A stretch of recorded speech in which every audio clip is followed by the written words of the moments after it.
when I went for my WAT exam, like the WAT paper, the table had a chewing gum stuck, and the chewing gum got stuck in my blazer. I did not even know. When I moved out of the room, I saw that it's in the blazer, right? And it was 8:30 a.m. I was the first one to get interviewed. So literally, I had just 2 minutes before the WAT and the interview.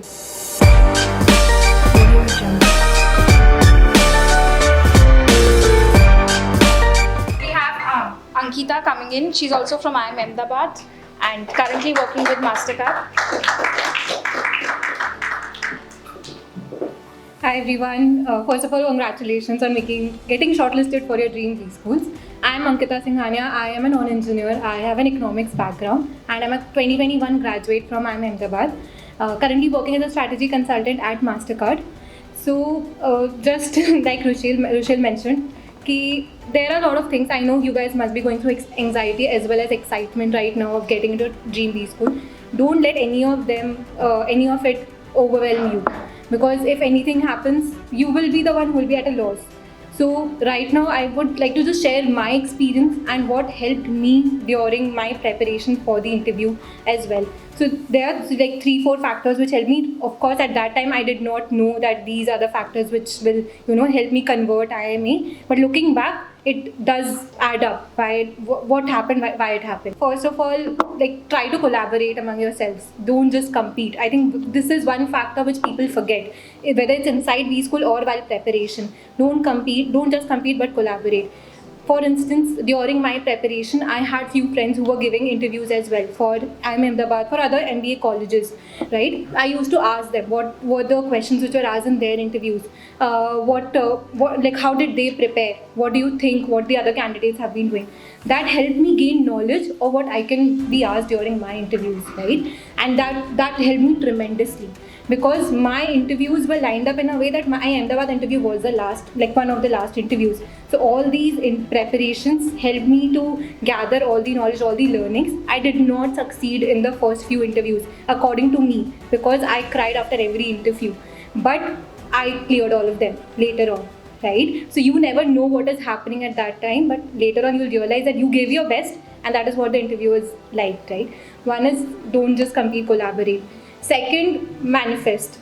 Not just saying as a common term which is used right now, but manifest in the sense that if you want to be at Ahmedabad, if you want to be at Lucknow, Bangalore, Calcutta, imagine you're already there. Make your profile as a student who is working, who is already studying there. Do you have that profile?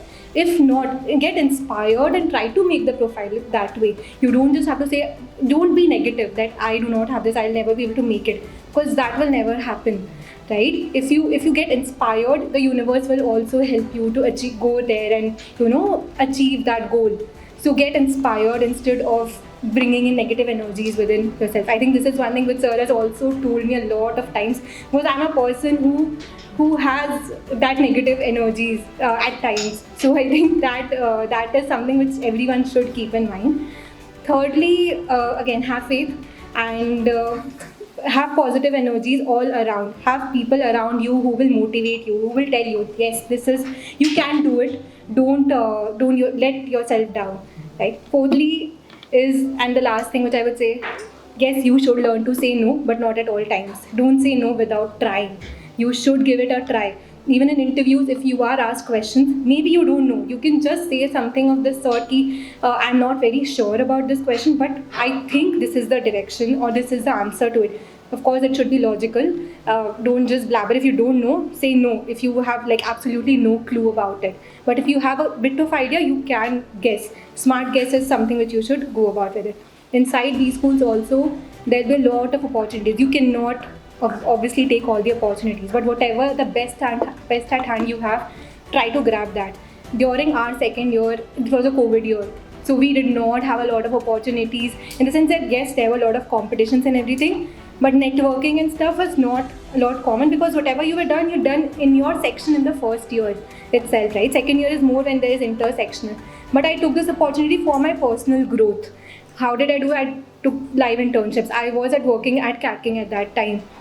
for like 2-3 months there, right? So that helped me connect with them, connect with everyone here. And now during my weekends also, I spend most of my time with them because I like spending time with it. It's like-minded people, so you get a good connect with people. Also, internships teach you different things, right? So whatever your goal is, your live internships and everything should help you at least take one step closer to your final goal. So I think that is one thing, that are few things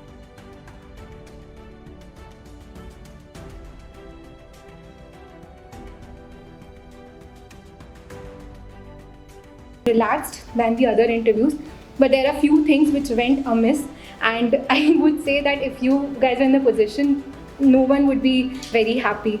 So when I went for my WAT exam, like the WAT paper, the table had a chewing gum stuck, and the chewing gum got stuck in my blazer. I did not even know. When I moved out of the room, I saw that it's in the blazer, right? And it was 8:30 a.m. I was the first one to get interviewed. So literally, I had just 2 minutes before the vote and the interview. So I could not do anything, but what I did, I just tried to hide it because it was near the button. I could hide it. And that, I think that presence of mind did not make the interviewers feel that something has happened because no one knew about it. And I was smiling throughout. I think that is also something which you need to, Rishal also mentioned that have a happy face, have a cheerful face, smile throughout. And that is something which will help you crack the interview. You might not know all the answer, but what is the interviewer is looking for is whether you are someone who can add value to the class, as well as when you move out of B school, you are someone they do not have to fight for a placement for you, right? So you have to make yourself a person they are able to sell to the companies, because at the end the B schools are selling you to the companies, right? So I think that's it from my end. That is overall what my journey has been so far.